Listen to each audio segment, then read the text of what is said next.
রহমান রহিম আল্লাহ তাআলার নামে। আমি কি তোমাকে একথা বলিনি যে তুমি আমার সাথে থেকে ধৈর্য ধরতে পারবে না? সে বলল, যদি এরপর আর একটি কথাও আমি তোমাকে জিজ্ঞেস করি, তাহলে তুমি আমাকে তোমার সাথে রেখো না। অবশ্য এখন তো তুমি আমার পক্ষ থেকে ওজর পেশ করার প্রান্তসীমায় পৌঁছে গেছ। আবার তারা চলতে শুরু করল। কিছুদূর এগিয়ে তারা জনপদের অধিবাসীদের কাছে পৌঁছল। সেখানে পৌঁছে তারা সেই জনপদের অধিবাসীদের কাছে কিছু খাবার চাইল, কিন্তু তারা তাদের মেহমানদারি করতে অস্বীকার করল। অতঃপর সেখানে তারা একটি পতনোন্মুখ পুরনো প্রাচীর দেখতে পেল। সে প্রাচীরটা সোজা করে দিল। সে বলল, তুমি চাইলে তো এদের কাছ থেকে এর উপর কিছু পারিশ্রমিক গ্রহণ করতে পারতে। সে বলল, বেশ, এখানেই তোমার আমার মধ্যে বিচ্ছেদ হয়ে গেল।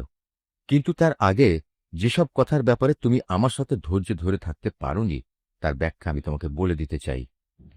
প্রথম ঘটনাটি হচ্ছে নৌকা সম্পর্কিত। মূলত তা ছিল কয়েকজন গরিব মানুষের মালিকানাধীন। তারা এটা দিয়ে সমুদ্রে জীবিকা অন্বেষণের কাজ করত। কিন্তু আমি নৌকাটিতে একটা ছিদ্র করে তাকে ত্রুটিযুক্ত করে দিতে চাইলাম, কারণ তাদের সামনেই ছিল এমন এক বাদশা যে ত্রুটিবিহীন যে নৌকাই পেত তা বল প্রয়োগে ছিনিয়ে নিত। আর হ্যাঁ, সে কিশোরটির ঘটনা। তার পিতামাতা উভয় ছিল মোমেন। আমি আশঙ্কা করলাম বড় হয়ে সে এদের দুজনকেই আল্লাহর নাফরমানি ও কুফুর দ্বারা বিভ্রান্ত করে দেবে। আমি চাইলাম তাদের মালিক তার বদলে তাদের এমন একটি সন্তান দান করবেন যে দিনদারি ও রক্তের সম্পর্ক রক্ষার ব্যাপারে তার চেয়ে অনেক ভালো প্রমাণিত হবে। সর্বশেষ ওই যে প্রাচীরটির ব্যাপার, আসলে তা ছিল শহরের দুটি এতিম বালকের। এর নিচেই তাদের জন্য রক্ষিত ছিল গুপ্ত ধনভাণ্ডার। ওদের পিতা ছিল একজন নেককার ব্যক্তি। এই কারণেই তোমার মালিক চাইলেন ওরা বয়ঃপ্রাপ্ত হোক এবং তাদের সে ভাণ্ডার থেকে তারা সম্পদ বের করে আনুক। এ প্রাচীরটাকেই আমি তাদের বড় হওয়া পর্যন্ত দাঁড় করিয়ে রাখতে চেয়েছিলাম। এ ছিল মূলত তোমার মালিকের অনুগ্রহ দ্বারা সম্পাদিত কতিপয় কাজ। এর কোনোটাই কিন্তু আমি আমার নিজে থেকে করিনি। আর এ হচ্ছে সেসব কাজের ব্যাখ্যা যে ব্যাপারে তুমি আমার সাথে থেকে ধৈর্য ধারণ করতে পারছিলে না। হে নবী, এরা তোমার কাছে জুলকারনাইন সম্পর্কে জানতে চায়। তুমি তাদের বলো, হ্যাঁ, আমি আল্লাহর কেতাব থেকে তার বিবরণ তোমাদের কাছে এক্ষুনি পড়ে শোনাচ্ছি। আল্লাহ তাআলা বলছেন, আমি জমিনের বুকে তাকে বিপুল রাজনৈতিক ক্ষমতা দান করেছিলাম এবং আমি তাকে এর জন্য প্রয়োজনীয় সব উপায় উপকরণও দান করেছিলাম। একবার সে সফরে বেরোবার প্রস্তুতি গ্রহণ করতে লাগল। চলতে চলতে এমনিভাবে সে সূর্যের অস্তগমনের জায়গায় গিয়ে পৌঁছল। সেখানে গিয়ে সে সূর্যকে সাগরের কালো পানিতে ডুবতে দেখল। তার পাশে সে একটি জাতিকেও বাস করতে দেখল। আমি বললাম, হে জুলকারনাইন, এরা তোমার অধীনস্থ। তুমি ইচ্ছে করলে তাদের শাস্তি দিতে পারো, অথবা তাদের সাথে তুমি সদয় ভাব গ্রহণ করতে পারো। সে বলল, হ্যাঁ, এদের মাঝে যে আল্লাহর সাথে বিদ্রোহ করবে তাকে আমি অবশ্যই শাস্তি দেব। অতঃপর তাকে যখন তার মালিকের সামনে ফিরিয়ে নেওয়া হবে, তখন তিনি তাকে আরো কঠিন শাস্তি দেবেন। অপরদিকে যে ব্যক্তি আল্লাহর উপর ঈমান আনে এবং নেক কাজ করে, তার জন্য আখিরাতে থাকবে উত্তম পুরস্কার।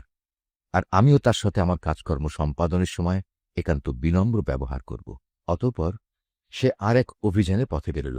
এমনকি চলতে চলতে সে সূর্যোদয়ের স্থানে গিয়ে পৌঁছল। তখন সে সূর্যকে এমন একটি জাতির উপর দিয়ে উদয় হতে দেখল যাদের জন্যে তার প্রখর তাপ থেকে আত্মরক্ষার জন্য আমি কোনো অন্তরাল সৃষ্টি করে রাখিনি। জুলকারনাইনের ঘটনা ছিল এরকমই। আমার কাছে সে সম্পর্কিত পুরোপুরি খবরই মজুদ আছে। অতঃপর সে আর এক অভিযানে পথে বেরোল। এমনকি পথ চলতে চলতে সে দুটো প্রাচীরের মধ্যবর্তী স্থানে গিয়ে পৌঁছল।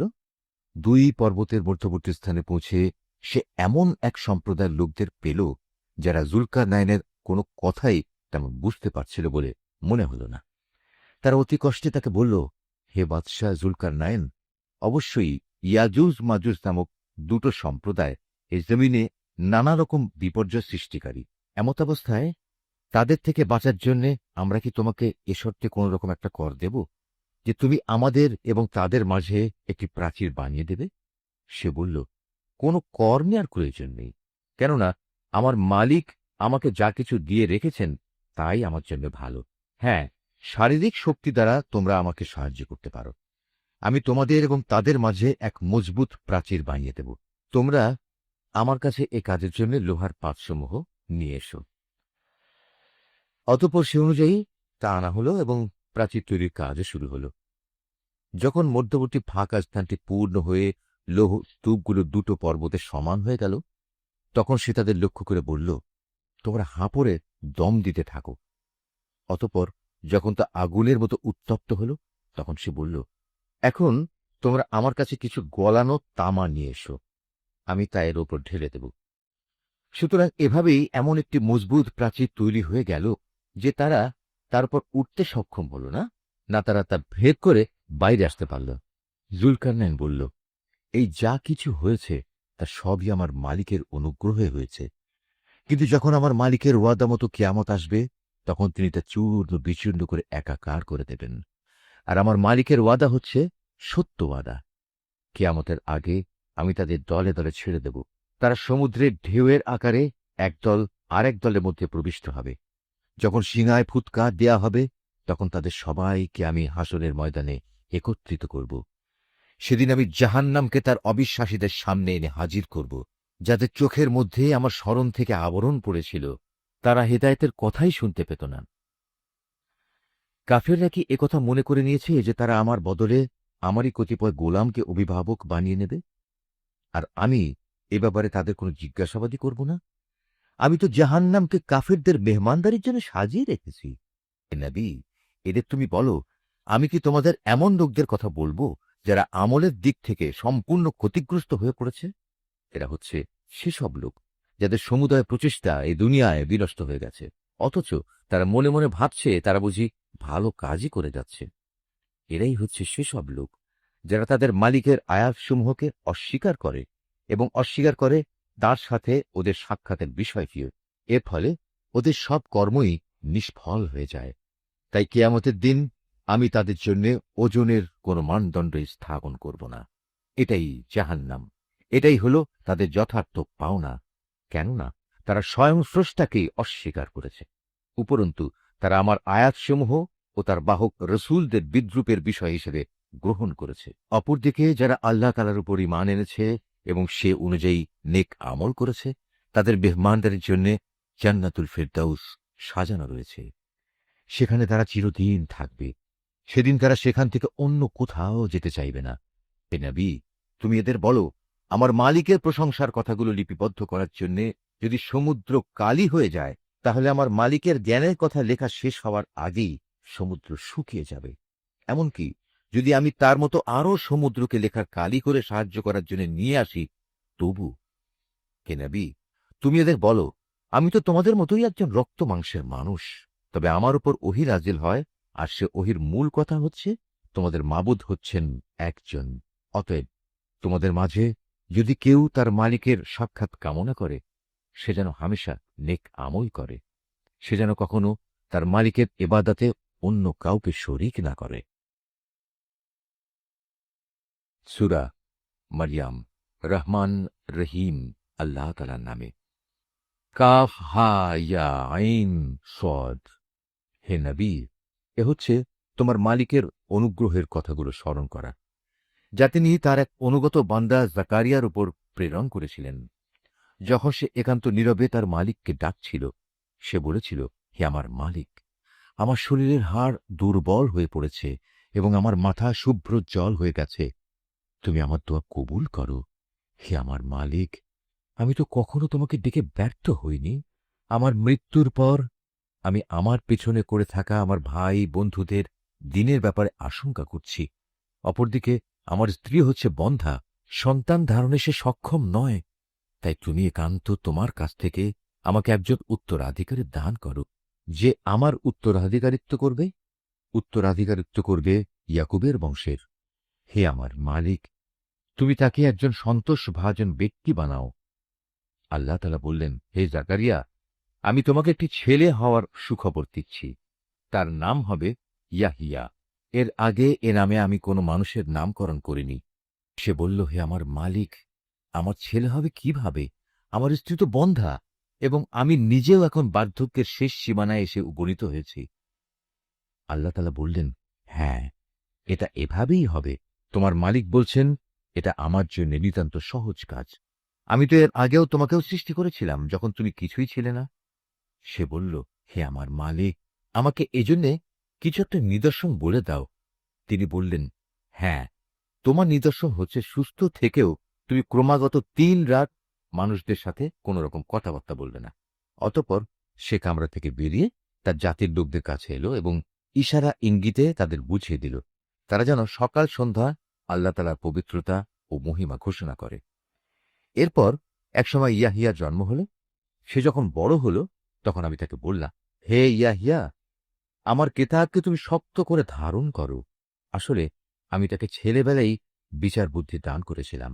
সে আমার একান্ত কাছ থেকেই হৃদয়ে কোমলতা ও পবিত্রতা লাভ করল। সে ছিল আসলেই একজন পরেজগার ব্যক্তি। তদুপরি সে ছিল পিতামাতার একান্ত অনুগত, কখন অবাধ্য ও নাফরমান ছিল না। তার প্রতি শান্তি বর্ষিত হয়েছিল যেদিন তাকে জন্ম দেওয়া হয়েছে।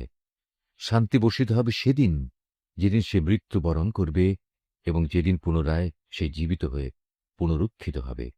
হে নবী, এ কেতাবে মারিয়ামের কথা তুমি তাদের স্মরণ করিয়ে দাও, বিশেষ করে সেই সময়ের কথা যখন সে তার পরিবারের লোকজনদের কাছ থেকে আলাদা হয়ে পূর্ব দিকের একটি ঘরে গিয়ে আশ্রয় নিয়েছিল। অতঃপর লোকদের কাছ থেকে নিজেকে আড়াল করার জন্য সে পর্দা করল। আমি তার কাছে আমার রূহ জিব্রাইলকে পাঠালাম। সে পূর্ণ মানুষের আকৃতিতে তার সামনে গিয়ে আত্মপ্রকাশ করল। সে বলল, হে আগত ব্যক্তি, তুমি যদি আল্লাহ তাআলাকে ভয় করো, তাহলে আমি তোমার অনিষ্ট থেকে দয়াময় আল্লাহ তাআলার কাছে পানা চাই। সে বলল, আমি তোমার মালিকের পাঠানো দূত। আমি তো এজন্য এসেছি যেন তোমাকে একটি পবিত্র সন্তান দিয়ে যেতে পারি। সে বলল, এ কি বলছো তুমি? আমার ছেলে হবে কিভাবে? আমাকে তো আজ পর্যন্ত কোনো পুরুষ স্পর্শও করেনি, আর না আমি কখনো অসতী ছিলাম। সে বলল, হ্যাঁ, এভাবেই হবে।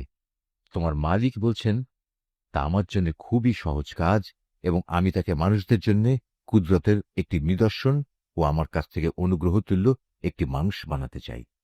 মূলত এটা ছিল আমার পক্ষ থেকে এক স্থিরীকৃত ব্যাপার।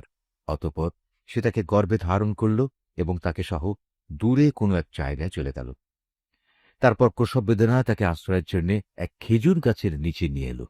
সে বলল, হায়, এর আগে যদি আমি মরে যেতে পারতাম, তাহলে এই কষ্ট আজ আমার সইতে হতো না, এবং আমি যদি মানুষদের স্মৃতি থেকে সম্পূর্ণ বিস্মৃত হয়ে যেতাম। তখন একজন ফেরেশতা তাকে তার নিচের দিক থেকে আহ্বান করে বলল, হে মারিয়াম, তুমি কোন রকম দুঃখ করো না। তোমার মালিক তোমার পিপাসা নিবারণের জন্য তোমার পাদদেশে একটি পানির ঝর্ণা বানিয়ে দিয়েছেন।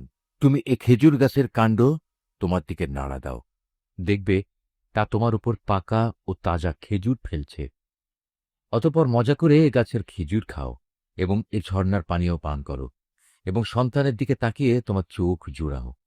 ইতিমধ্যে যদি তুমি মানুষদের কাউকে দেখো, তাহলে বলবে, আমি আল্লাহ তাআলার নামে রোজার মান্নত করেছি, এ কারণে আমি আজ কোনো মানুষের সাথে কথা বলবো না। অতঃপর সে তাকে নিজের কোলে তুলে নিজের জাতির কাছে ফিরে এলো। লোকেরা তার কোলে সন্তান দেখে বলল, হে মারিয়াম, তুমি তো সত্যি এক অদ্ভুত কাণ্ড করে বসেছ। হে হারুনের বোন, এ কি করলে তুমি?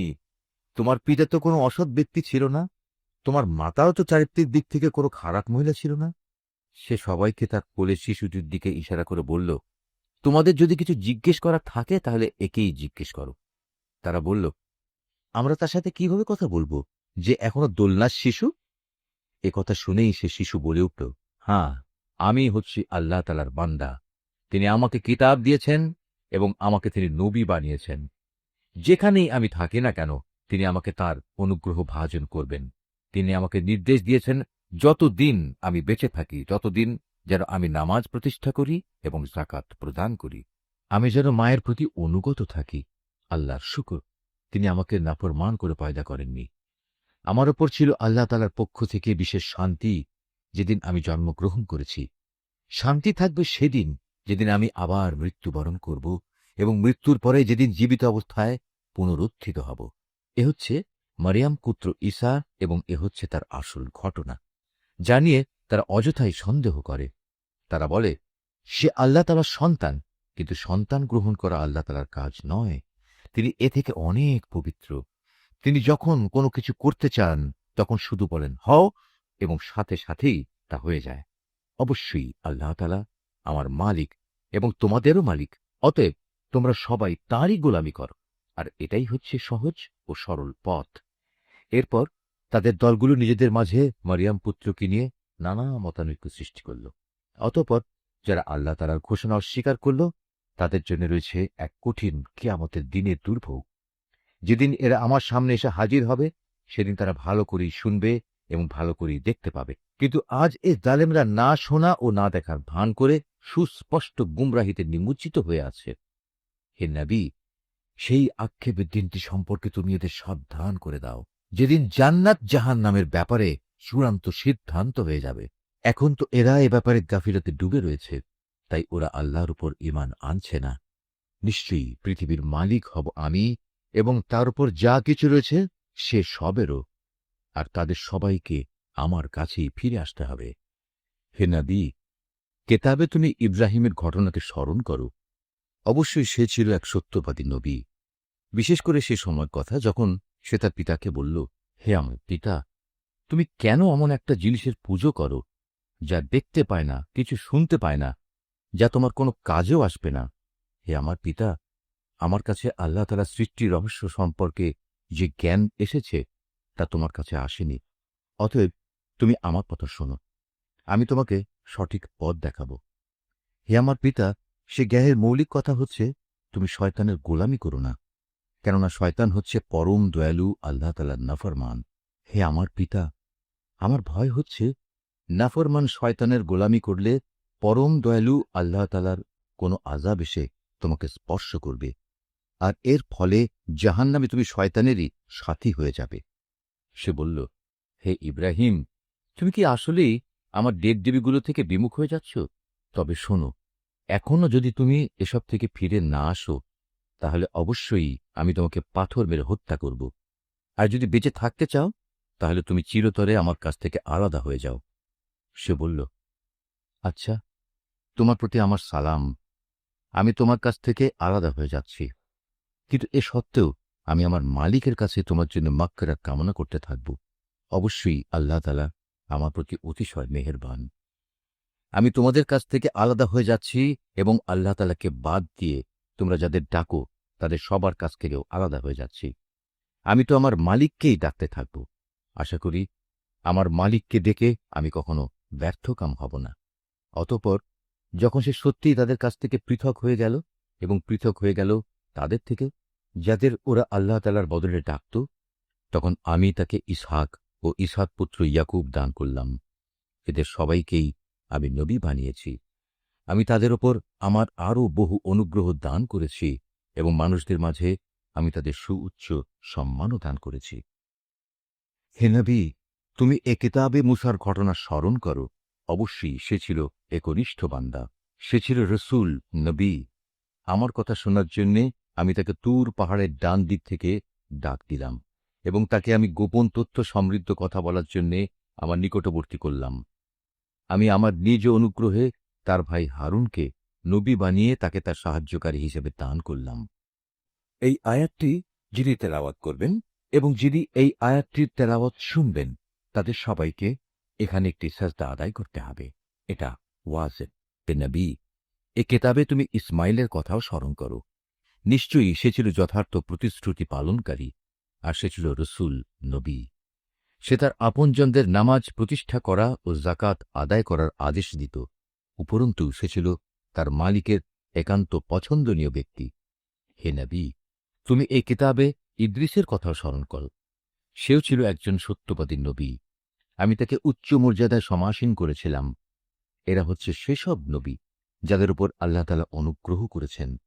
এরা সবাই ছিল আদমের বংশোদ্ভূত, যাদের তিনি মহাপ্লাবনের সময় নূহের সাথে নৌকায় আরোহণ করিয়েছেন। এরা তাদেরই বংশের লোক। এদের কিছু লোক ইব্রাহিম ও ইসরায়েলের বংশোদ্ভূত। উপরন্তু যাদের তিনি হেদায়েতের আলো দান করেছিলেন এবং যাদের তিনি মনোনীত করেছিলেন, এরা হচ্ছে তাদেরই অন্তর্ভুক্ত।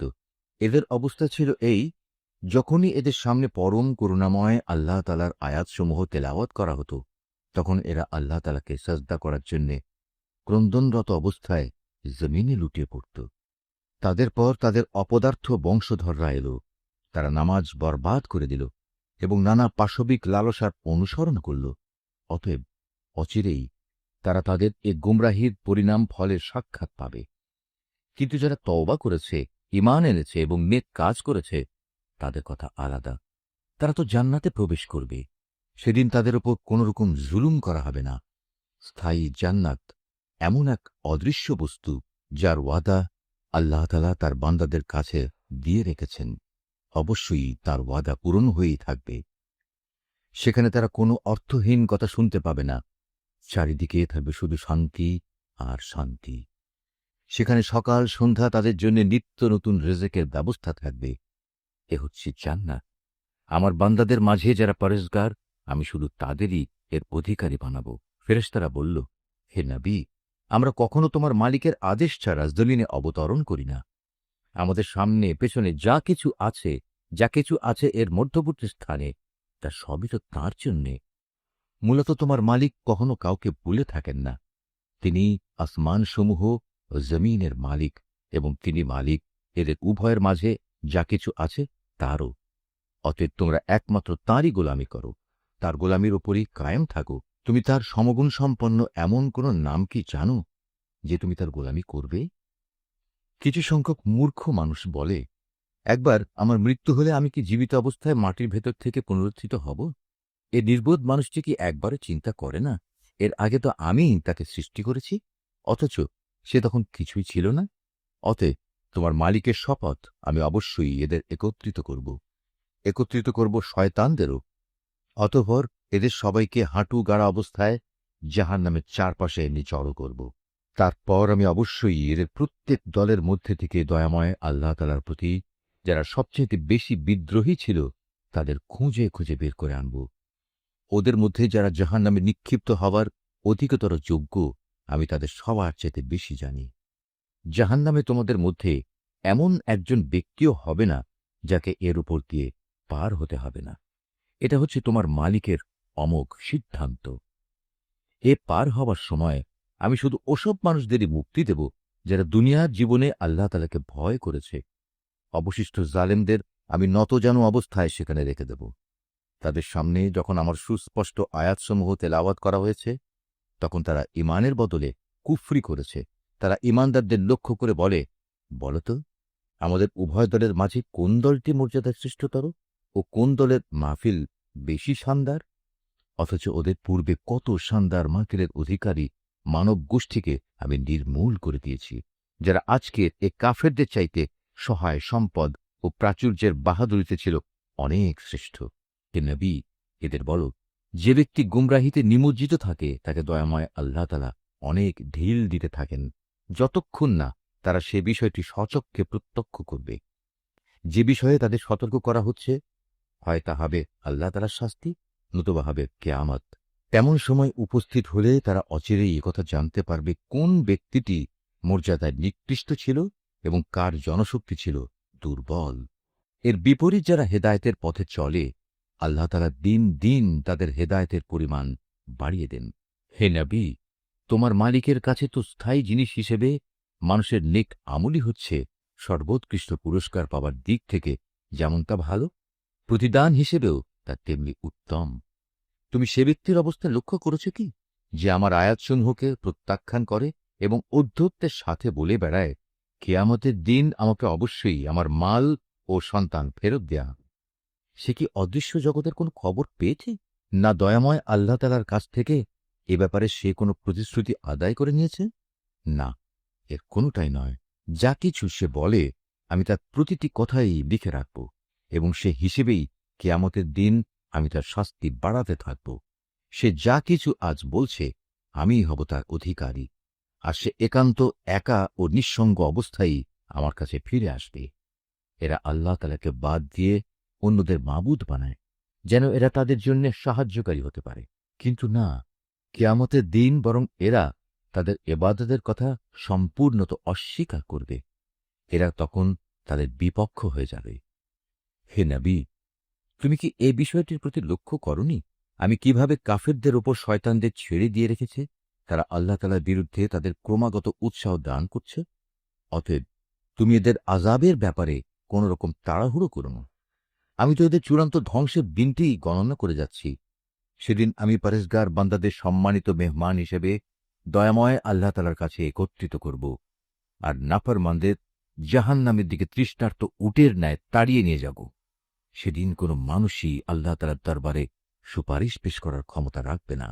হ্যাঁ, যদি কেউ আল্লাহ তালার কাছ থেকে তেমন কোনো প্রতিশ্রুতি নিয়ে রাখে তবে তা ভিন্ন কথা। এই মূর্খ লোকেরা বলে, করুণাময় আল্লাহ তালা সন্তান গ্রহণ করেছেন। তুমি এদের বলো, এটি অত্যন্ত কঠিন একটি কথা তোমরা যা আল্লাহ তালা সম্পর্কে নিয়ে এসেছ। এত কঠিন কথার কারণে হয়তো আসমান ফেটে পড়ার উপক্রম হবে, জমিন বিদীর্ণ হয়ে যাবে, পাহাড়সমূহ চূর্ণ বিচূর্ণ হয়ে যাবে। এর কারণ এরা দয়াময় আল্লাহ তালার জন্য সন্তান হওয়ার কথা বলেছে, অথচ সন্তান গ্রহণ করা আল্লাহ তালার জন্য কোনো অবস্থাই শোভনীয় নয়। কেননা আসমানসমূহ ও জমিনে যা কিছু আছে তাদের মাঝে কিছুই এমন নেই যা কেয়ামতের দিন দয়াময় আল্লাহ তাআলার সম্মুখে তার অনুগত বান্দা হিসাবে উপস্থিত হবে না। তিনি তার সৃষ্টির সব কিছুকেই কড়ায় গণ্ডায় গুণে তার পূর্ণাঙ্গ হিসাব রেখে দিয়েছেন। কেয়ামতের দিন এদের সবাই নিঃসঙ্গ অবস্থায় তাঁর সামনে আসবে। যারা আল্লাহ তাআলার উপর ঈমান আনে এবং নেক কাজ করে, আল্লাহ তাআলা অচিরেই তাদের জন্য ভালোবাসা সৃষ্টি করে দেবেন। আমি তো এ কোরআনকে তোমার ভাষায় সহজ করে নাজিল করেছি, যাতে করে তুমি এর দ্বারা যারা আল্লাহ তাআলাকে ভয় করে তাদের জান্নাতে সুসংবাদ দিতে পারো, এবং দ্বীনের ব্যাপারে যে জাতি খামাখা ঝগড়া করে তুমি তাদেরও এ দিয়ে সাবধান করে দিতে পারো। তাদের আগেও আমি বহু মানব গোষ্ঠীকে ধ্বংস করে দিয়েছি। এদের কোন রকম অস্তিত্ব কি তুমি এখন অনুভব করো, না শুনতে পাও এদের কোনো ক্ষীণতম শব্দ? সূরা তাহা। রহমান রহিম আল্লাহ তাআলার নামে। তাহা। হে নবী, আমি এ কোরআন এজন্য নাজিল করিনি যে তুমি এর দ্বারা কষ্ট পাবে। এ কোরআন তো হচ্ছে বরং কষ্ট থেকে মুক্তি পাওয়ার একটি উপায় ও নসিহাত মাত্র সে ব্যক্তির জন্য যে আল্লাহ তাআলাকে ভয় করে। এ কিতাব তার কাছ থেকে অবতীর্ণ যিনি জমিন ও সমুচ্চ আকাশসমূহ সৃষ্টি করেছেন। দয়াময় আল্লাহ তাআলা মহান আরশে সমাসীন হলেন। আসমানসমূহ ও জমিনে যা কিছু আছে এ দুইয়ের মাঝখানে এবং জমিনের অনন্ত গভীরে, তা সবই তাঁর জন্যে। হে মানুষ, তুমি যদি জোরে কথা বলো তা যেমন তিনি শুনতে পান, তেমনি গোপন কথা বরং তার চাইতেও গোপন যা, তাও তিনি জানেন। আল্লাহ তাআলা ছাড়া অন্য কোনো মাবুদ নেই। যাবতীয় উত্তম নাম তাঁর জন্যেই নিবেদিত। হে নবী, তোমার কাছে কি মূসার কাহিনী পৌঁছেছে? বিশেষ করে সে ঘটনাটি যখন সে দূরে আগুন দেখল এবং তার পরিবারের লোকজনদের বলল, তোমরা এখানে অপেক্ষায় থাকো, আমি অবশ্যই আগুন দেখতে পেয়েছি। সম্ভবত তা থেকে কিছু আগুনের টুকরো আমি তোমাদের কাছে নিয়ে আসতে পারব, কিংবা সে আগুন দেখে আমি পথঘাট সংক্রান্ত কোনো নির্দেশ পেয়ে যাব। অতঃপর সে যখন সে স্থানে পৌঁছল তখন তাকে আহ্বান করে বলা হল, হে মূসা, নিশ্চয়ই আমি হচ্ছি তোমার মালিক। তুমি তোমার জুতো দুটো খুলে ফেলো, কেননা তুমি এখন পবিত্র তুয়া উপত্যকায় দাঁড়িয়ে আছো। আমি তোমাকে নবুয়তের জন্য বাছাই করেছি। অতএব যা কিছু তোমাকে এখন ওহীর মাধ্যমে বলা হচ্ছে তা মনোযোগের সাথে শোনো। আমিই হচ্ছি আল্লাহ তাআলা, আমি ছাড়া দ্বিতীয় কোনো মাবুদ নাই। অতএব তুমি শুধু আমারই ইবাদত করো এবং আমার স্মরণের জন্য নামাজ প্রতিষ্ঠা করো। কিয়ামত অবশ্যই আসবে, আমি তাকে এক সুনির্দিষ্ট সময় পর্যন্ত গোপন করে রাখতে চাই, যাতে করে প্রতিটি ব্যক্তিকে কিয়ামতের দিন নিজ নিজ কর্ম অনুযায়ী প্রতিদান দেয়া যায়। যে ব্যক্তি কিয়ামত দিবসের উপর বিশ্বাস করে না এবং যে নিজ প্রবৃত্তির অনুসরণ করে, সে যেন তোমাকে ওতে বিশ্বাস স্থাপন থেকে কখনো বাধা দিতে না পারে। এমনটি করলে অতঃপর তুমি নিজেই ধ্বংস হয়ে যাবে। হে মূসা, বলো তো তোমার ডান হাতে ওটা কি? সে বলল, এটি হচ্ছে আমার হাতের লাঠি। আমি কখনো কখনো এর উপর ভর দিই, আবার কখনো তা দিয়ে আমি আমার মেষপালের জন্য গাছের পাতা পাড়ি। তাছাড়াও এটি আমার আরো অনেক কাজে লাগে। আল্লাহ তাআলা বললেন, হে মূসা, এটি মাটিতে নিক্ষেপ করো। অতঃপর সে তা মাটিতে নিক্ষেপ করল, সাথে সাথেই তা সাপ হয়ে এদিক ওদিক ছোটাছুটি করতে লাগল। তিনি বললেন, হে মূসা, তুমি একে ধরো, ভয় পেও না। দেখবে আমি এখনই তাকে তার আগের আকৃতিতে ফিরিয়ে আনছি। হে মূসা, এবার তুমি তোমার হাত তোমার বগলে রাখো। অতঃপর দেখবে কোন রকম অসুখজনিত দোষ ত্রুটি ছাড়াই তা নির্মল উজ্জ্বল হয়ে বেরিয়ে আসবে। এ হচ্ছে আমার পরবর্তী নিদর্শন। এগুলো এজন্য দেয়া হলো যেন আমি তোমাকে আমার কুদরতের আরো বড় বড় নিদর্শন দেখাতে পারি। হ্যাঁ, এবার এগুলো নিয়ে তুমি ফেরাউনের কাছে যাও, কেননা সে নিজেকে মাবুদ দাবি করে মারাত্মক সীমা লঙ্ঘন করে ফেলেছে। সে বলল, হে আমার মালিক, তুমি আমার জন্য আমার বক্ষকে প্রশস্ত করে দাও, আমার কাজ আমার জন্য সহজ করে দাও, আমার জিহ্বার জড়তা দূর করে দাও, যাতে করে ওরা আমার কথা বুঝতে পারে। আমার আপনজনদের মধ্যে থেকে একজনকে আমার সাহায্যকারী বানিয়ে পাঠাও। হারুন হচ্ছে আমার ভাই, তাকেই বরং তুমি আমার সহযোগী বানিয়ে দাও। তার দ্বারা তুমি আমার শক্তি বৃদ্ধি করো, তাকে আমার কাজের অংশীদার বানিয়ে দাও, যাতে করে আমরা উভয়ে মিলে তোমার অনেক পবিত্রতা ও মহিমা ঘোষণা করতে পারি, তোমাকে বেশি বেশি স্মরণ করতে পারি। নিশ্চয়ই তুমি আমাদের কার্যক্রমের সম্মুখ দ্রষ্টা। তিনি বললেন, হে মূসা, তুমি যা কিছু চেয়েছ তা সবই তোমাকে দেয়া হলো। আমি তো এর আগেও অলৌকিকভাবে তোমার প্রতিপালনের ব্যবস্থা করে তোমার উপর আরেকবার অনুগ্রহ করেছিলাম, যখন আমি তোমার মায়ের কাছে একটি ইঙ্গিত পাঠিয়েছিলাম। আসলে সে বিষয়টি ইঙ্গিত করে বলে দেওয়ার মতো গুরুত্বপূর্ণ বিষয় ছিল।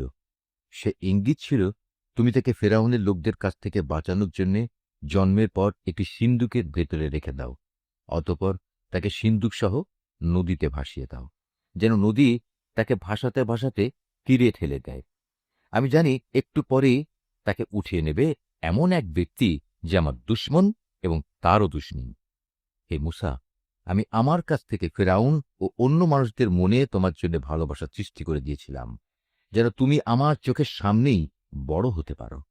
যখন তোমার বোন চলতে চলতে এখানে এলো এবং ফেরাউনের লোকজনদের বলল, আমি কি তোমাদের একথা বলে দেব কে এর লালন পালনের ভার নিতে পারবো, তারা এতে রাজি হয়ে গেল। এভাবেই আমি তোমাকে পুনরায় তোমার মায়ের কাছে তার কোলেই ফিরিয়ে আনলাম, যাতে করে তার চোখ জুড়িয়ে যায় এবং তোমাকে হারিয়ে সে যেন চিন্তাকৃষ্ট না হয়। স্মরণ করো, যখন তুমি একজন মানুষকে হত্যা করলে, তখন আমি হত্যাজনিত সেই মানসিক যন্ত্রণা থেকে তোমাকে মুক্তি দিলাম। এছাড়াও তোমাকে আমি আরও বিভিন্নভাবে পরীক্ষা করেছি। অতঃপর তুমি কয়েক বছর মাদিয়ানবাসীদের মাঝে কাটিয়ে এলে। এরপর হে মূসা, একটা নির্ধারিত সময় পরেই তুমি আজ এখানে এসে উপস্থিত হলে।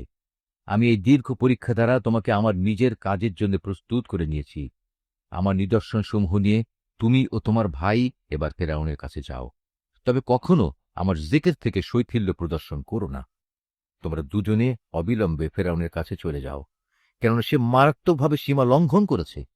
হেদায়েত পেশ করার সময় তোমরা তার সাথে নম্র কথা বলবে। হতে পারে সে তোমাদের উপদেশ কবুল করবে, অথবা সে আমার ভয় করবে। তারা বলল, হে আমাদের মালিক, আমরা ভয় করছি সে আমাদের সাথে বাড়াবাড়ি করবে, কিংবা সে আরো বেশি সীমা লঙ্ঘন করে বসবে। আল্লাহ তাআলা বললেন, তোমরা কোন রকম ভয় করো না, আমি তো তোমাদের সঙ্গেই আছি, আমি সব কিছু শুনি, সব কিছু দেখি। সুতরাং তোমরা উভয়ই তার কাছে যাও এবং বলো, আমরা তোমার মালিকের পাঠানো দুজন রসূল। অতএব এই নিপীড়িত বনী ইসরায়েলের লোকদের তুমি আমাদের সাথে যাবার অনুমতি দাও। তুমি তাদের আর কষ্ট দিও না। আমরা তোমার কাছে তোমার মালিকের কাছ থেকে নবুয়তের নিদর্শন নিয়ে এসেছি, এবং যারা এই হেদায়েতের অনুসরণ করবে তাদের জন্য রয়েছে অনাবিল এক শান্তি। আমাদের ওপর এ মর্মে ওহী নাজিল করা হয়েছে, যে ব্যক্তি আল্লাহ তাআলাকে অস্বীকার করবে এবং যে ব্যক্তি তার আদেশ থেকে বুক ফিরিয়ে নেবে, তার উপর আল্লাহর আযাব পড়বে। এসব শোনার পর ফিরআউন বলল, হে মূসা, বলো কে আবার তোমাদের মালিক? সে বলল, আমাদের মালিক তিনি, যিনি প্রতিটি জিনিসকে তার যথাযোগ্য আকৃতি দান করেছেন, অতঃপর তাদের সবাইকে সঠিক পথ নির্দেশ দিয়েছেন। সে বলল, তাহলে আগের লোকদের অবস্থা কি হবে? সে বলল, সে বিষয়ের জ্ঞান আমার মালিকের কাছে সংরক্ষিত একটি বিশেষ গ্রন্থে মজুদ আছে। আমার মালিক কখনো ভুল পথে যান না, তিনি কারো কোনো কথা ভুলেও যান না। তিনি এমন এক সত্তা, যিনি তোমাদের জন্য জমিনকে বিছানা বানিয়ে দিয়েছেন, ওতে তোমাদের চলার জন্য বহু ধরনের পথঘাটের ব্যবস্থা করে দিয়েছেন। তিনি আকাশ থেকে বৃষ্টির পানি প্রেরণ করেন, অতঃপর তা দিয়ে জমিন থেকে বিভিন্ন ধরনের উদ্ভিদ বের করে আনেন, যেন তোমরা তা নিজেরাও খাও এবং তাতে তোমাদের পশুদেরও চড়াতে পারো। অবশ্যই এর মাঝে বিবেক সম্পন্ন মানুষদের জন্য শিক্ষার অনেক নিদর্শন রয়েছে। তোমরা যে জমিনের ওপর রয়েছ তা থেকেই আমি তোমাদের পয়দা করেছি, তাতেই আমি তোমাদের ফিরিয়ে নিয়ে যাব, এবং পরিশেষে তা থেকেই আমি তোমাদের দ্বিতীয়বার বের করে আনব। ফেরাউনের অবস্থা ছিল, আমি তাকে আমার যাবতীয় নিদর্শন দেখিয়েছি, কিন্তু এ সত্ত্বেও সে একে মিথ্যা প্রতিপন্ন করেছে এবং অবিশ্বাস করেছে। এক পর্যায়ে ফেরাউন বলল, হে মূসা, তুমি কি নবুওতের দাবি নিয়ে এজন্য আমাদের কাছে এসেছ যে তুমি তোমার জাদু ও তেলেসমাতি দিয়ে আমাদের দেশ থেকে বের করে দেবে? তবে হ্যাঁ, আমরাও তোমার সামনে অনুরূপ জাদু এনে হাজির করব। অতএব এসো, তোমার এবং আমাদের মাঝে একটা মোকাবেলার ওয়াদা ঠিক করে নিই, যার আমরাও খেলাপ করব না, তুমিও করবে না। তবে এটা হবে খোলা ময়দানে, যেন সবাই তা দেখতে পায়। সে বলল, হ্যাঁ, তোমাদের সাথে প্রতিযোগিতার ওয়াদা হবে তোমাদের মেলা বসার দিন। সেদিন মধ্যদিনেই যেন লোকজন এসে জমা হয়ে যায়। অতঃপর ফেরাউন উঠল এবং কথা অনুযায়ী জাদুর স্নামানপাত্র জমা করল। তারপর মোকাবেলা দেখার জন্যে সে ময়দানে এসে হাজির হল। মূসা তাদের লক্ষ্য করে বলল, দুর্ভোগ হোক তোমাদের! তোমরা কখনো আল্লাহ তাআলার উপর মিথ্যা অভিযোগ আরোপ করো না, নতুবা তিনি তোমাদের আযাব দিয়ে সমূলে ধ্বংস করে দেবেন।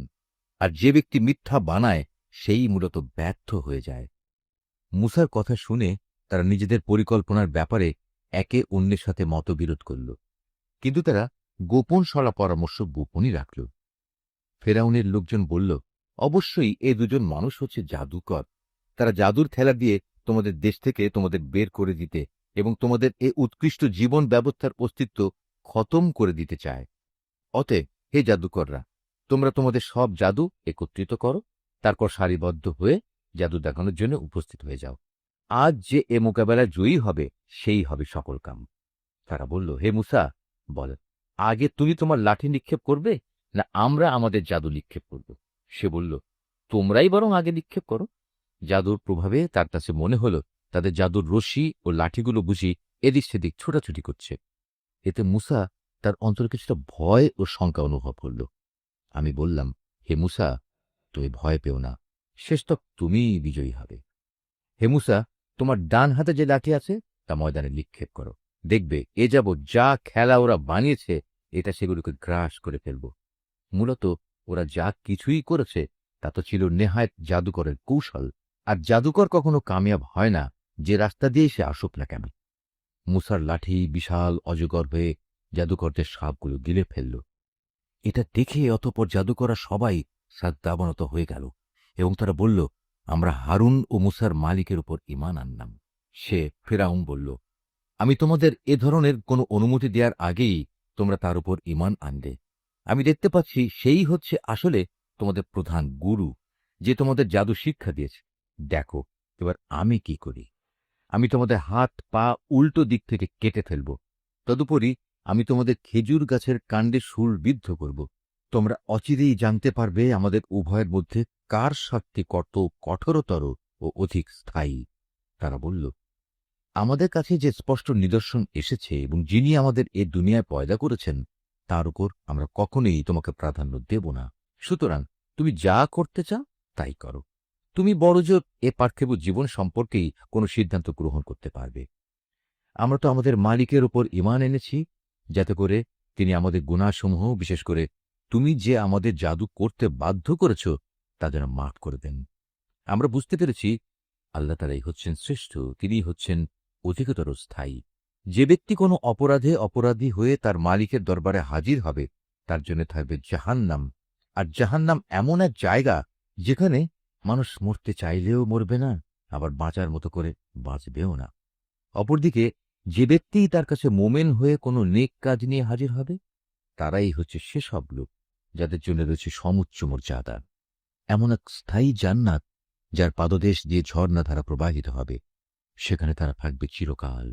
এ হচ্ছে সে ব্যক্তির পুরস্কার যে স্বীয় জীবন পবিত্র রেখেছে। আমি মূসার কাছে এ মর্মে ওহী পাঠিয়েছি, তুমি আমার বান্দাদের নিয়ে রাতের বেলায় এই দেশ ছেড়ে চলে যাও এবং আমার আদেশে তুমি ওদের জন্য সমুদ্রের মধ্যে একটি শুষ্ক সড়ক বানিয়ে নাও। পেছন থেকে কেউ তোমাকে ধাওয়া করবে এ আশঙ্কা তুমি কখনোই করো না। মূসা তার জাতিকে নিয়ে সাগরের পানি বেরিয়ে গেল। অতঃপর ফেরাউন তার সৈন্য সামন্ত সহ তাদের পশ্চাৎ ধাবন করল। তারপর সাগরের অথই পানি তাদের ডুবিয়ে দেয়, ঠিক যেমনটি তাদের ডুবিয়ে দেয়া উচিত ছিল। মূলত ফেরাউন তার জাতিকে গোমরাহ করে দিয়েছে। সে কখনোই তাদের সঠিক পথ দেখায়নি। হে বনী ইসরাইল, চেয়ে দেখো আমি কিভাবে তোমাদের প্রধান শত্রু ফেরাউন থেকে তোমাদের মুক্তি দিয়েছি, এবং আমি তোমাদের নবীর কাছে তুর পাহাড়ের ডান দিকে যে স্থানে তাওরাত গ্রন্থ দানের ওয়াদা করেছিলাম তাও পূরণ করেছি। তোমাদের জন্যে আমি আরও নাজিল করেছি তোমাদের প্রতি এক পবিত্র খাবার, যার নাম মান এবং সালওয়া। তোমাদের আমি যা ভালো খাবার দান করেছি তা খাও, এবং তাতে বাড়াবাড়ি করো না, নতুবা তোমাদের ওপর আমার গজব অবধারিত হয়ে যাবে। আর যার ওপর আমার গজব নাজিল হবে সে তো ধ্বংসই হয়ে যাবে। আমি অবশ্যই তার প্রতি ক্ষমাশীল, যে ব্যক্তি তওবা করল অতঃপর সৎপথে অবিচল থাকল। মুসা পাহাড়ে আসার পর আমি বললাম, হে মুসা, কেন তুমি তোমার জাতির লোকদের থেকে তাড়াতাড়ি তুর পর্বতে চলে এলে? সে বলল, না, তারা তো আমার পেছনেই রয়েছে। আমি তোমার কাছে আসতে তাড়াতাড়ি করলাম যাতে করে, হে মালিক, তুমি আমার ওপর সন্তুষ্ট হও। তিনি বললেন, তোমার চলে আসার পর আমি তোমার জাতিকে আর এক পরীক্ষায় ফেলেছি। সামেরি নামের এক ব্যক্তি তাদের গোমরা করে দিয়েছিল। অতঃপর মুসা অত্যন্ত ক্রুদ্ধ ও ক্ষুব্ধ হয়ে তার জাতির কাছে ফিরে এল। এসে তাদের সে বলল, হে আমার জাতি, এ তোমরা কি করলে? আল্লাহ তাআলা কি তোমাদের একটি উত্তম প্রতিশ্রুতি দেননি যে তোমাদের তিনি এ জমিনের কর্তৃত্ব সমর্পণ করবেন? তবে কি আল্লাহ তাআলার এ প্রতিশ্রুতির সময়টি তোমাদের কাছে খুব দীর্ঘ মনে হয়েছিল? তোমরা আর অপেক্ষা করতে পারলে না? কিংবা তোমরা এটাই চেয়েছ তোমাদের ওপর তোমাদের মালিকের গজব অবধারিত হয়ে করুক? অতঃপর তোমরা আমার ওয়াদাই ভঙ্গ করে ফেললে। তারা বলল, হে মুসা, আমরা তোমার প্রতিশ্রুতি নিজেদের ইচ্ছায় ভঙ্গ করিনি। আসলে যা ঘটেছে তা ছিল, মানুষদের অলঙ্কারপত্রের বোঝা আমাদের উপর চাপানো হয়েছিল। আমরা তা বইতে না পেরে আগুনে নিক্ষেপ করে দিই। এ ছিল আমাদের অপরাধ। এভাবেই সামেরি আমাদের প্রতারণার জালে নিক্ষেপ করল। তারপর সে অলঙ্কার দিয়ে তাদের জন্য একটি বাছুর বানিয়ে বের করে আনল। মূলত তা ছিল একটি নিষ্প্রাণ অবয়ব, তাতে গরুর মতো শব্দ ছিল মাত্র। তারা এটুকু দেখেই বলতে লাগল, এ হচ্ছে তোমাদের মাবুদ। এটি মুসার মাবুদও। কিন্তু মুসা এর কথা ভুলে আর এক মাবুদের সন্ধানে তুর পাহাড়ে চলে গেছে। ধিক তাদের বুদ্ধির ওপর! তারা কি দেখেনি ওটা তাদের কথার কোনো উত্তর দেয় না? না ওটা তাদের কোন রকম ক্ষতি কিংবা উপকার করার ক্ষমতা রাখে? মুসা তার জাতির কাছে ফিরে আসার আগেই হারুন তাদের বলেছিল, হে আমার জাতি, এ গোবাছুর দ্বারা তোমাদের ইমানেরই পরীক্ষা নেওয়া হচ্ছে। তোমাদের মালিক তো হচ্ছেন দয়াময় আল্লাহ তাআলা। তোমরা আমার অনুসরণ করো এবং আমার আদেশ মেনে চলো। ওরা বলল, যতক্ষণ পর্যন্ত মুসা আমাদের কাছে ফিরে না আসবে আমরা এই পূজা থেকে বিরত হব না। মুসা এসে এসব নাফরমানি কাজ দেখল।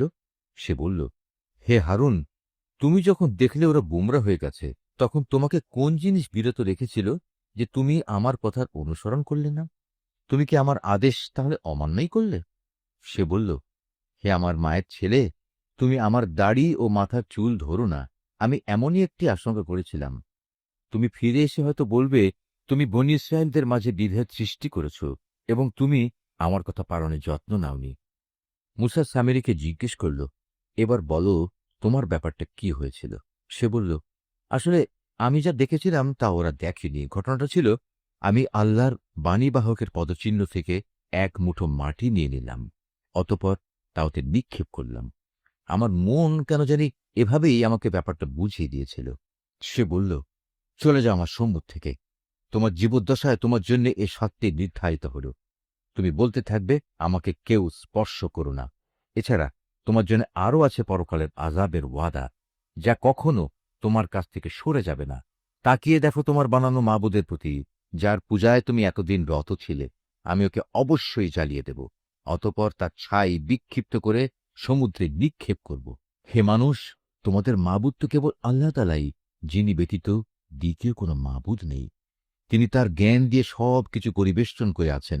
হে নবী, মুসার যেসব ঘটনা তোমাদের আগে ঘটেছে তার সংবাদ আমি এভাবেই তোমাকে শুনিয়ে যাব। তাছাড়া আমি তোমাকে আমার কাছ থেকে একটি স্মরণিকাও দান করেছি। যে কেউই এ স্মরণিকা থেকে মুখ ফিরিয়ে নেবে, সে কিয়ামতের দিন নিজ কাঁধে গুনাহের এক ভারী বোঝা বইবে। তারা সব সময় এ অবস্থায় থাকবে, কিয়ামতের কঠিন দিনে তাদের জন্য এ বোঝা কত মন্দ প্রমাণিত হবে। যেদিন সিংহায় ফুৎকার দেয়া হবে, সেদিন আমি সব অপরাধীকে এমন অবস্থায় জমা করব, ভয়ে তাদের চোখ নীল ও দৃষ্টিহীন থাকবে। তারা নিজেদের মধ্যে চুপে চুপে বলাবলি করতে থাকবে, তোমরা দুনিয়ায় বড়জোর 10 দিন অবস্থান করে এসেছ। আসলে আমি জানি সে অবস্থানের সঠিক পরিমাণ কত ছিল, বিশেষ করে যখন তাদের মধ্যেকার সবচেয়ে যে বিবেকবান ব্যক্তি যে সৎ পথে ছিল বলবে, তোমরা তো দুনিয়ায় মাত্র 1 দিন অবস্থান করে এসেছ। হে নবী, তারা তোমার কাছে কিয়ামতের সময় পাহাড়গুলোর অবস্থা কি হবে জানতে চাইবে। তুমি তাদের বলো, সে সময় আমার মালিক এগুলোকে টুকরো টুকরো করে উড়িয়ে দেবেন। অতঃপর এ জমিনকে তিনি মসৃণ ও সমতল ভূমিতে পরিণত করে ছাড়বেন। তুমি এতে কোন রকম অসমতল ও উঁচু নিচু দেখবে না। সেদিন সব মানুষ একজন আহ্বানকারীর পেছনে চলতে থাকবে, তার জন্য কোনো বাঁকা পথ থাকবে না। সে চাইলেও অন্যদিকে যেতে পারবে না। সেদিন দয়াময় আল্লাহ তাআলার প্রচণ্ড ক্ষমতার সামনে অন্য সব শব্দেই ক্ষীণ হয়ে যাবে। এ ভয়ঙ্কর পরিস্থিতিতে ভীত বিহবল মানুষের পায়ে চলার মৃদু আওয়াজ ছাড়া আর কিছুই তুমি শুনতে পাবে না। সেদিন পরাক্রমশালী আল্লাহ তাআলার সামনে কারো কোনো রকম সুপারিশই কাজে আসবে না। অবশ্য যাকে করুণাময় আল্লাহ তাআলা অনুমতি দেবেন এবং যার কথায় তিনি সন্তুষ্ট হবেন, তার কথা আলাদা। তাদের সামনে ও পেছনে যা কিছু আছে তা তিনি সম্যক অবগত আছেন, কিন্তু তারা তাদের ক্ষুদ্র জ্ঞান দ্বারা তার বিশাল জ্ঞানকে কোনোদিনই পরিবেষ্টন করতে পারবে না। সেদিন মানুষের চেহারাগুলো সেই চিরঞ্জীব ও অনাদি সত্তার সামনে অবনত হয়ে যাবে। ব্যর্থ হবে সে ব্যক্তি যে সেদিন শুধু জুলুমের ভারী বহন করবে। অপরদিকে যে ব্যক্তি ঈমানের সাথে দুনিয়ায় নেক কাজ করেছে, সেদিন সে কোনো জুলুমের ভয় করবে না এবং কোনো ক্ষতির ভয়ও। এভাবেই আমি কোরআনকে পরিষ্কার আরবি ভাষায় নাজিল করেছি এবং তাতে মানুষদের পরিণাম সম্পর্কে সাবধানতা সংক্রান্ত কথাগুলো সবিস্তার বর্ণনা করেছি, যেন তারা গুমরাহি থেকে বেঁচে থাকতে পারে কিংবা তা তাদের জন্য চিন্তাভাবনা সৃষ্টি করতে পারে। আল্লাহ তাআলা অতি মহান, তিনি সৃষ্টিকুলের প্রকৃত বাদশাহ, তিনি কোরআন নাজিল করেছেন। হে নবী, তোমার কাছে তার ওহী নাজিল পূর্ণ হওয়ার আগে কোরআনের ব্যাপারে কখনো তাড়াহুড়ো করো না। তবে জ্ঞান বাড়াতে চাইলে বলো, হে আমার মালিক, আমার জ্ঞান ভাণ্ডার তুমি বৃদ্ধি করে দাও।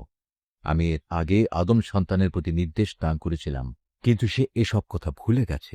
আসলে আমি কখনো সে ব্যাপারে তাকে দৃঢ় সংকল্পবদ্ধ পাইনি। আমি ফেরেশতাদের যখন বলেছিলাম তোমরা আদমকে সেজদা করো, তখন তারা সাথে সাথেই সেজদা করল, কিন্তু ইবলিস সে অস্বীকার করল। আমি আদমকে বললাম, এ শয়তান হচ্ছে তোমার ও তোমার জীবন সাথীর দুশমন, সুতরাং দেখো এমন যেন না হয় যে সে তোমাদের উভয়কেই জান্নাত থেকে বের করে দেবে এবং এর ফলে তুমি দারুণ দুঃখ কষ্টে পড়ে যাবে। অথচ এখানে তুমি কখনো ক্ষুধার্ত হও না, কখনো পোশাকবিহীনও হও না। তুমি কখনো এখানে পিপাসার্ত হও না, কখনো রোদেও কষ্ট পাও না। কিন্তু এত সাবধান করা সত্ত্বেও অতঃপর শয়তান তাকে কুমন্ত্রণা দিল। সে তাকে বলল, হে আদম, আমি কি তোমাকে অনন্ত জীবনদায়িনী একটি গাছের কথা বলবো, যার ফল খেলে তুমি এখানে চিরজীবন থাকতে পারবে, এবং বলবো এমন রাজত্বের কথা যার কখনো পতন হবে না? অতঃপর তারা উভয় ওই নিষিদ্ধ গাছের ফল খেল। সাথে সাথেই তাদের শরীরের লজ্জাস্থানসমূহ তাদের সামনে প্রকাশ হয়ে পড়ল এবং তারা লজ্জায় তাড়াতাড়ি করে জান্নাতের বিভিন্ন গাছের পাতা দ্বারা নিজেদের লজ্জাস্থান ঢাকতে শুরু করল। এভাবেই আদম তার মালিকের নাফরমানি করল এবং এ কারণে সে সাময়িকভাবে পথভ্রষ্ট হয়ে গেল। কিন্তু তার ক্ষমা প্রার্থনার পর তার মালিক তাকে তার বংশধরদের পথ প্রদর্শনের জন্য বাছাই করে নিলেন, তার উপর ক্ষমা পরবশ হলেন এবং তাকে সঠিক পথ নির্দেশ দিলেন। তিনি বললেন, শয়তান ও তোমরা এখন উভয় দলই এখান থেকে নেমে পড়ো। মনে রাখবে, তোমরা কিন্তু একজন আর একজনের জঘন্য দুশমন। অতঃপর তোমাদের জীবন পরিচালনার জন্য যদি আমার কোনো হেদায়েত পথ নির্দেশ আসে, অতঃপর যে আমার হেদায়েত অনুসরণ করবে সে না কখনো দুনিয়ায় বিপদগামী হবে, না আখেরাতে সে কোনো কষ্ট পাবে। হ্যাঁ, যে ব্যক্তি আমার স্মরণ থেকে বিমুখ হবে তার জন্য জীবনের বাঁচার সামগ্রী সংকুচিত হয়ে যাবে। সর্বোপরি তাকে আমি কিয়ামতের দিন অন্ধ বানিয়ে হাজির করব। সে নিজেকে এভাবে দেখার পর বলবে, হে আমার মালিক, তুমি আমাকে কেন আজ অন্ধ বানিয়ে উঠালে? দুনিয়াতে তো আমি চক্ষুষ্মান ব্যক্তি ছিলাম। তিনি বলবেন, আসলে দুনিয়াতেও তুমি এমনই অন্ধ ছিলে। আমার আয়াতসমূহ তোমার কাছে এসেছিল, কিন্তু তুমি তা ভুলেছিলে। এভাবে আজ তোমাকেও ভুলে যাওয়া হবে। মূলত আমি এভাবেই তাদের প্রতিফল দিই। যারা আমার আয়াত নিয়ে বাড়াবাড়ি করে সে তার মালিকের আয়াতের ওপর কখনো ঈমান আনে না। সত্যিকার অর্থে পরকালের আযাবই হচ্ছে বেশি কঠিন এবং অধিক স্থায়ী। এদের আগে আমি কত কত জনপদ ধ্বংস করে দিয়েছি, আর এ ধ্বংসপ্রাপ্ত জনপদ সমূহের উপর দিয়ে এরা তো হামেশাই চলাফেরা করে। অবশ্যই এতে বিবেকবান মানুষদের জন্য নিদর্শন রয়েছে। যদি তোমার মালিকের পক্ষ থেকে এদের অবকাশ দেওয়ার এ ঘোষণা না থাকত এবং এদের উপর আযাব আসার সুনির্দিষ্ট কালক্ষণ আগেই ঠিক করা না থাকত, তাহলে এদের উপর কবেই আযাব অবশ্যম্ভাবী হয়ে পড়ত।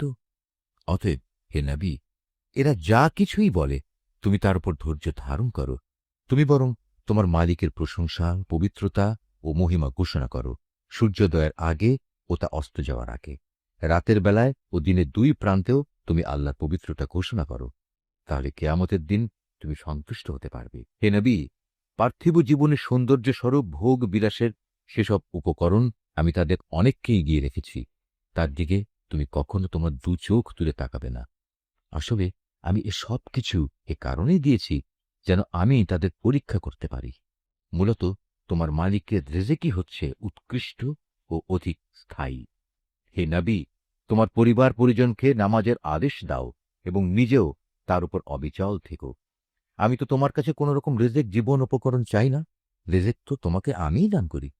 আল্লাহ তাআলাকে ভয় করার জন্যই রয়েছে উত্তম পরিণাম। এর পরেও মূর্খ লোকেরা বলে, এ ব্যক্তি তার মালিকের কাছ থেকে আমাদের কাছে কোনো নিদর্শন নিয়ে আসে না কেন? তুমি কি মনে করো তাদের কাছে সেসব দলিল প্রমাণ নেই যা আগের কেতাবসমূহে মজুদ রয়েছে? আমি যদি এর আগেই তাদের কোনো আযাব দিয়ে ধ্বংস করে দিতাম, তাহলে অবশ্যই এরা বলতো, হে আমাদের মালিক, তুমি আযাব পাঠাবার আগে আমাদের কাছে একজন রসুল পাঠালে না কেন? রসুল পাঠালে আমরা এভাবে লাঞ্ছিত ও অপমানিত হওয়ার আগেই তোমার আয়াতসমূহ মেনে চলতাম। হে নবী, এদের বলো, হ্যাঁ, প্রত্যেক ব্যক্তি তার কাজের প্রতিফল পাবার অপেক্ষা করছে। অতএব তোমরাও অপেক্ষা করো। অচিরেই তোমরা জানতে পারবে সঠিক পথের অনুসারী কারা, আর কারাই বা সোজা সঠিক পথ পেয়েছে। নিশ্চয়ই আল্লাহ যা বলেছেন সত্য বলেছেন।